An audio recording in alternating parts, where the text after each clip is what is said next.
Според податоците за етничките заедници од последниот попис, општини со мнозинско албанско население, односно над 50% се Сарај, Чаир, Боговиње, Брвеница, Врапчиште, Гостивар, Желино, Липково, Струга, Студеничани, Теарце, Тетово, Чашка, Дебар и Арачиново.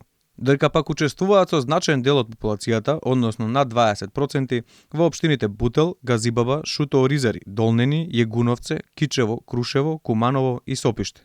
Во центар Жупа, Пласница и Маврово и Ростуше мнозинско население е турската етничка заедница, а над прагот од 20% се во општините Карбинци, Конче и Василево. Во Шутово-Ризари, ромите не го надминаа прагот од 50% и со 43% од населението тие остануваат доминантна група во оваа мултиетничка општина. Интересен е фактот што по силната пропаганда и притисоци на Република Бугарија за време на пописот, бројот на бугари во Македонија се дуплираше и изнесува 3504 лица, додека само 762 истакнале дека го говорат бугарскиот јазик, што прави да има повеќе бугари во Македонија отколку македонци во Бугарија според тамошниот попис. Споредбено со пописот од 2002 година, може да се забележи дека македонското население се одселува од општините со значено албанско население. Па така, во Дебар од 20% сега се само 7%.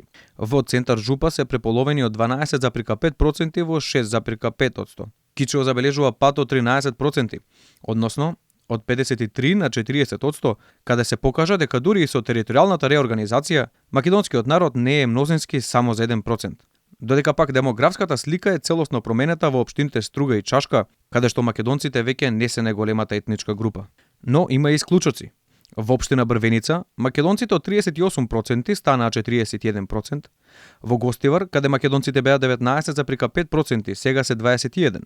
Слична е состојбата и во Јагуневце, каде албанците забележаа пат од 5%, додека пак македонците од 2%. Ваквите податоци покажуваат дека македонскиот народ останува мнозински во Македонија, но со негативна тенденција и за 6% помалку од последниот попис во 2002 година.